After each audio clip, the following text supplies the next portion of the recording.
بسم الله الرحمن الرحیم۔ السلام علیکم ورحمۃ اللہ وبرکاتہ۔ سامعین کرام، 1 محرم کو اسلام کے دوسرے خلیفہ حضرت عمر فاروق اعظم رضی اللہ تعالی عنہ کی شہادت ہوئی تھی۔ تو آج اس ویڈیو میں خلیفہ دوم حضرت عمر فاروق اعظم رضی اللہ تعالی عنہ کی شہادت کے متعلق اور ان کے حوالے سے بیان کیا جائے گا۔ حقیقت میں کمال و خوبی والا وہ شخص ہے جو دوسروں کو کمال و خوبی والا بنا دے۔ تو ہمارے آقا و مولا جناب احمد مجتبی محمد مصطفیٰ صلی اللہ علیہ وسلم حقیقت میں کمال و خوبی والے ہیں، جنہوں نے بے شمار لوگوں کو کمال و خوبی والا بنا دیا، اور ان کا یہ فیض ہمیشہ جاری رہے گا کہ قیامت تک اپنے جانثاروں کو کمال و خوبی والا بناتے رہیں گے۔ اور پیارے مصطفیٰ صلی اللہ تعالی علیہ وسلم نے جن لوگوں کو کمال و خوبی والا بنایا، ان میں سے ایک مشہور و معروف امیر المومنین حضرت عمر فاروق اعظم ہے، کہ جو افضل البشر بعد الانبیاء حضرت ابوبکر صدیق رضی اللہ تعالی عنہ کے بعد تمام صحابہ میں سب سے افضل ہیں۔ سامعین کرام، آپ کا نام عمر ہے رضی اللہ تعالی عنہ، کنیت ابو حفص اور لقب فاروق اعظم ہے۔ آپ کے والد کا نام خطاب اور ماں کا نام انتما ہے، جو ہشام بن مغیرہ کی بیٹی یعنی ابو جہل کی بہن ہے۔ 8ویں پشت میں آپ کا شجرہ نسب سرکار اقدس صلی اللہ تعالی علیہ وسلم سے خاندانی شجرہ سے ملتا ہے۔ آپ واقعہ فیل کے 13 سال بعد پیدا ہوئے۔ نبوت کے 6 سال 27 برس کی عمر میں اسلام سے مشرف ہوئے۔ آپ نے اس وقت اسلام قبول فرمایا جبکہ 40 مرد اور 11 عورتیں ایمان لا چکی تھیں، اور بعض علماء کا خیال ہے کہ آپ نے 39 مرد اور 23 عورتوں کے بعد اسلام قبول کیا۔ تاریخ الخلفاء میں ایسا ہی ہے۔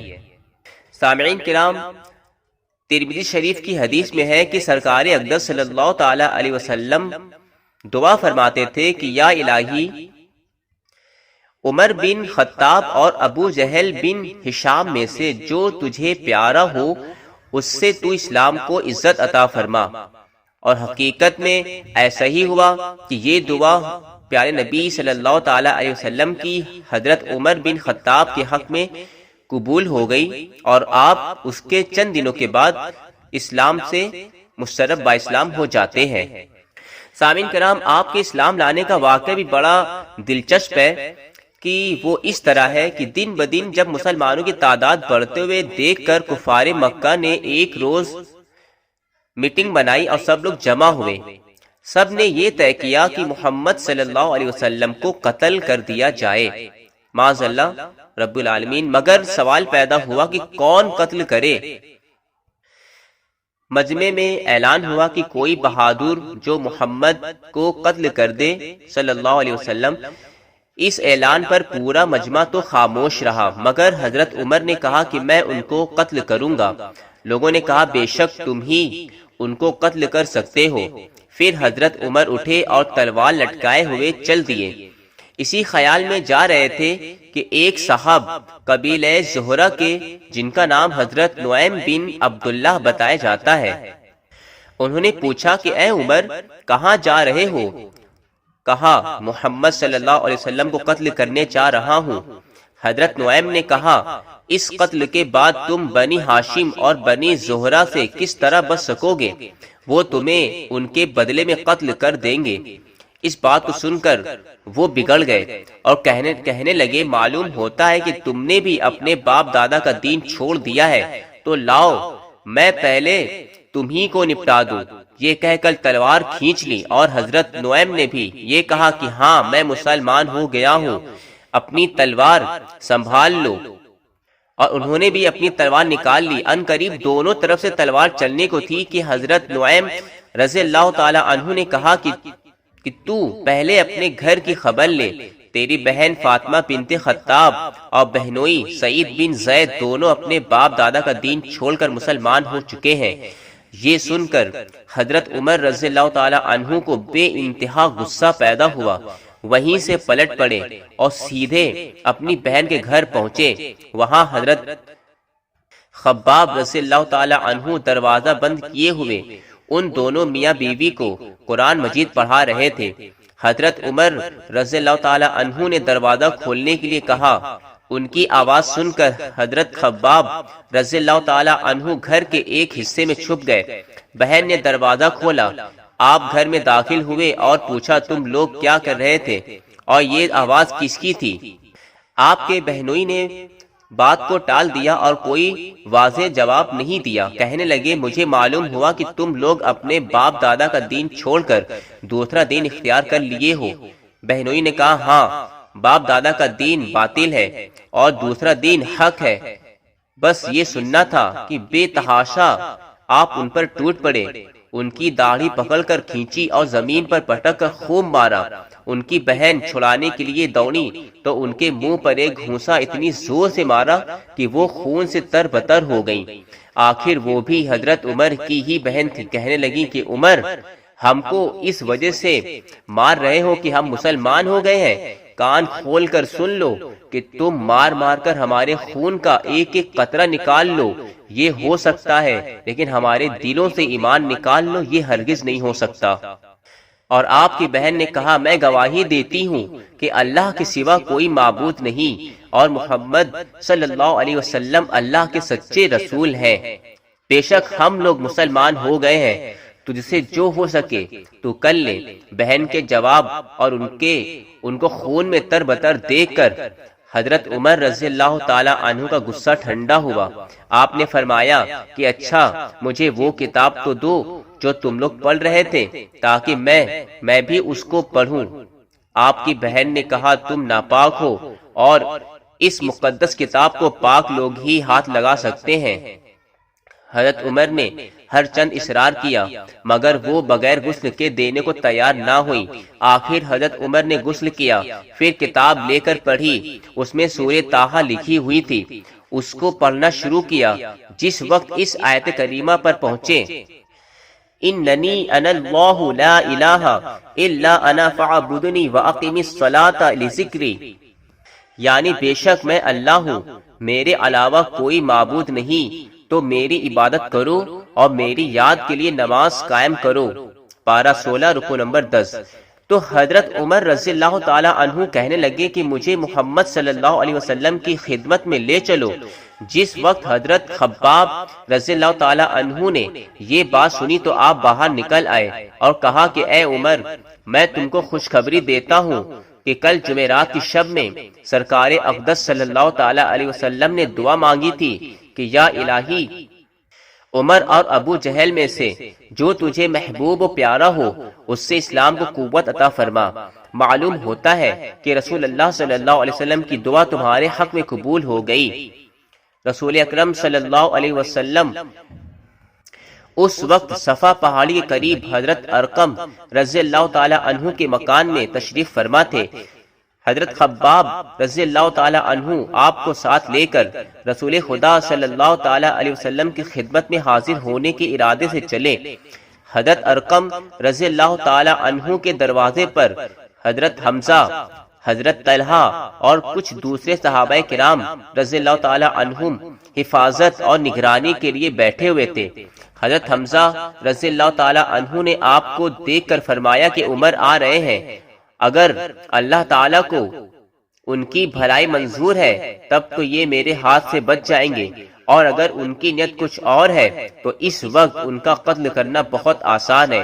اسی درمیان میں آقائے دو عالم صلی اللہ علیہ وسلم پر ان حالات کے بارے میں وحی نازل ہو چکی تھی۔ سرکار اقدس صلی اللہ علیہ وسلم نے مکان سے باہر تشریف لا کر حضرت عمر رضی اللہ تعالی عنہ کا دامن اور ان کی تلوار پکڑ لی اور فرمایا اے عمر، کیا یہ فساد تم اس وقت تک برپا کرتے رہو گے جب تک کہ تم پر ذلت و رسوائی مسلط نہ ہو جائے؟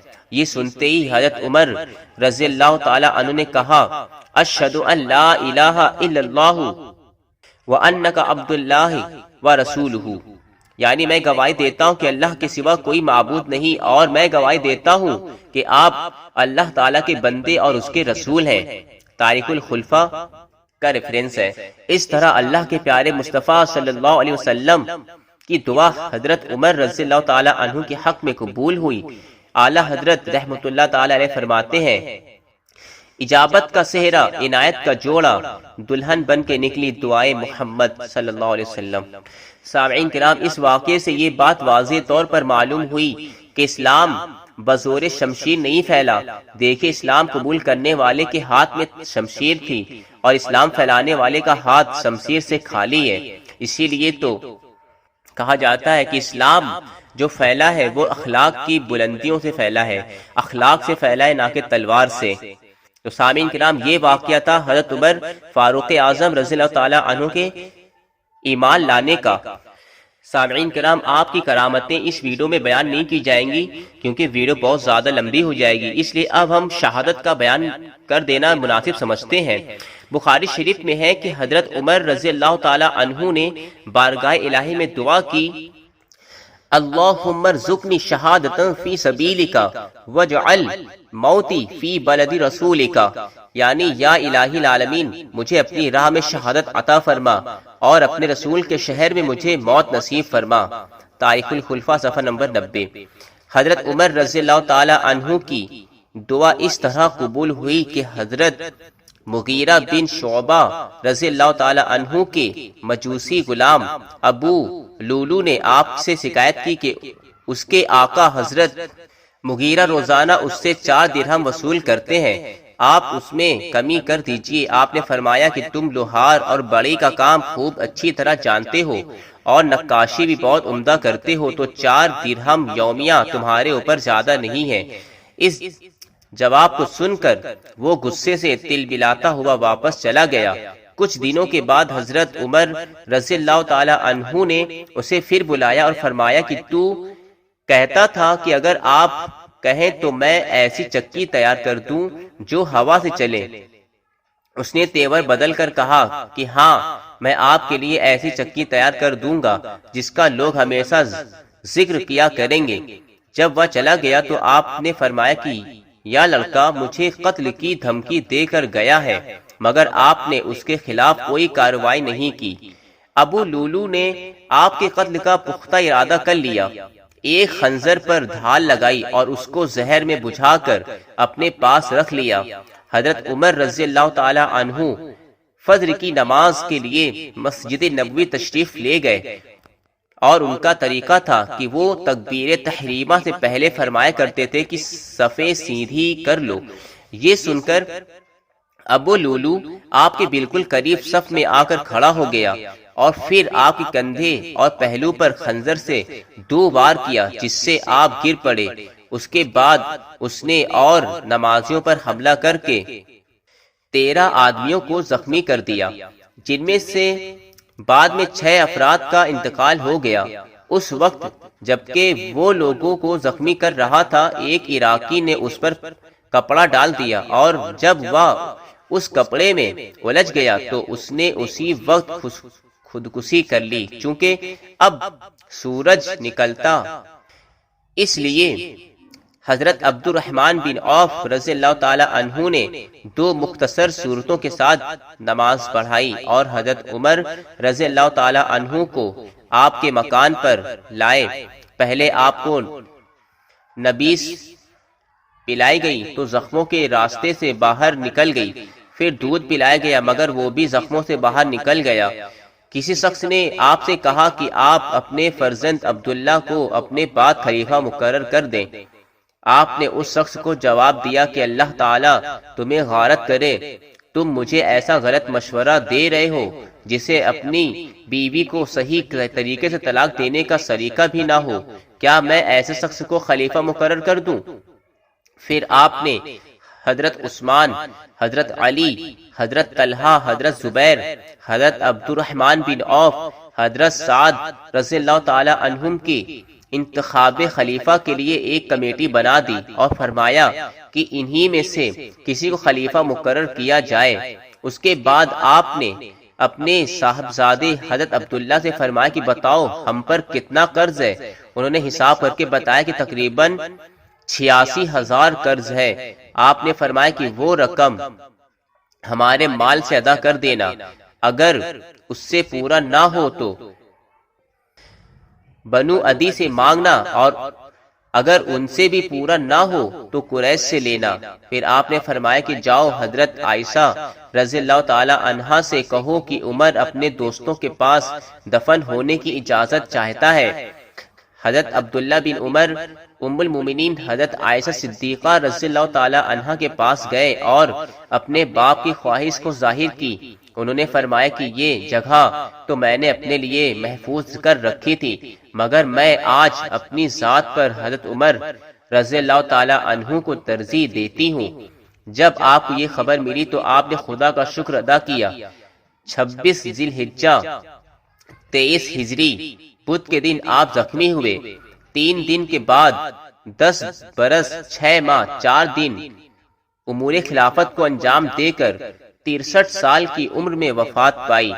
انا للہ و انا الیہ راجعون۔ تو سامعین کرام، اس طرح حضرت عمر رضی اللہ تعالی عنہ کی شہادت 1 محرم کو ہوئی۔ اس ویڈیو کو اپنے دوستوں میں ضرور شیئر کریں تاکہ ان کے علم میں بھی مزید اضافہ ہو، اور 1 محرم کو حضرت عمر فاروق اعظم رضی اللہ تعالی عنہ کے بھی نام سے سال ثواب ضرور کریں، اور تمام شہیدان کربلا کے نام سے بھی سال ثواب ضرور کریں۔ السلام علیکم ورحمۃ اللہ وبرکاتہ۔